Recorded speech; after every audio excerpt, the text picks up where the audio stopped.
আমি এখনো সন্দিহান, আমার সংশয় রয়েছে যে যেই বিশ্ববিদ্যালয়ে তিনটিতে নির্বাচন হয়েছে, তফসিল ঘোষণা হয়েছে, নির্বাচন শেষ পর্যন্ত হয় কিনা। এবং একটা সংশয় প্রমাণিত হয়েছে যে আমি বিপি হয়েছি, কিন্তু আমার ভোট আমি দিতে পারিনি।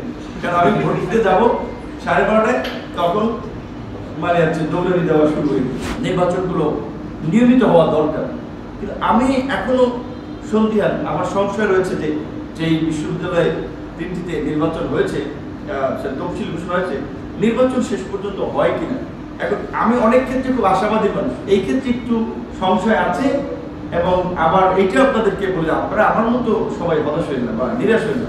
কারণ ডাকসু নির্বাচন, আমি যে নির্বাচনে বিপি হয়েছি, ওই নির্বাচন হবে কিনা আমি নির্বাচনের দিনও কিন্তু সংশয় ছিলাম। এবং একটা সংশয় প্রমাণিত হয়েছে যে আমি বিপি হয়েছি, কিন্তু আমার ভোট আমি দিতে পারিনি। কারণ আমি ভোট দিতে যাবো 12:30টায়, তখন মানে হচ্ছে দৌড়ানি দেওয়া শুরু হয়ে গেছে। সো আমি আর ভোট দিতে পারিনি। তারপরে গেলাম মেধাইটা হলে, সেখানে তো আরেক কাণ্ড, একজন টিচার সেই তার পছন্দের ছাত্রীদেরকে সহযোগিতা করে আগের রাতেই সিল মেরে রেখেছে। মানে দেশি বিদেশি অনেকগুলো প্রেক্ষাপট আমাদের সামনে আমরা দেখতে পাচ্ছি। হয়তো আরেকটু সময় গেলে এটা আপনারাও দেখতে পাবেন। এবং সবচেয়ে বড় যে বিষয়টি, রাজনৈতিকভাবে আপনি একটা বিষয় লক্ষ্য করেন যে এখন তো আমরা যারা আছি সবাই আমরা গণ অভ্যুত্থানের পক্ষের শক্তি বলছি। সেই শক্তিগুলোর মধ্যে যে প্রচণ্ড বিভাজন, তো এই বিভাজন যদি জারি থাকে তাহলে আর কিচ্ছু লাগবে না। এই বিভাজনই নির্বাচন পেছানোর জন্য এবং নির্বাচনকে অনিশ্চিত করে দেওয়ার জন্য যথেষ্ট। ওভারঅল নির্বাচনটা আসলে হোক, এইটা শিক্ষার্থীদের একটা আন্তরিক চাওয়া এবং তারা চায়। কিন্তু নির্বাচনের প্রক্রিয়া বা নির্বাচনে বিভিন্ন ছাত্র সংগঠনের ভূমিকা নিয়ে আবার তাদের কারোর মধ্যে একটি সংশয় আছে। এবং ভাইস চ্যান্সেলর স্যারের সাথে কথা বলেছি, উনি তো খুব পজিটিভ যে উনি নির্বাচন দেওয়ার জন্যই উনি তফসিল দিয়েছেন এবং উনি এটা চান।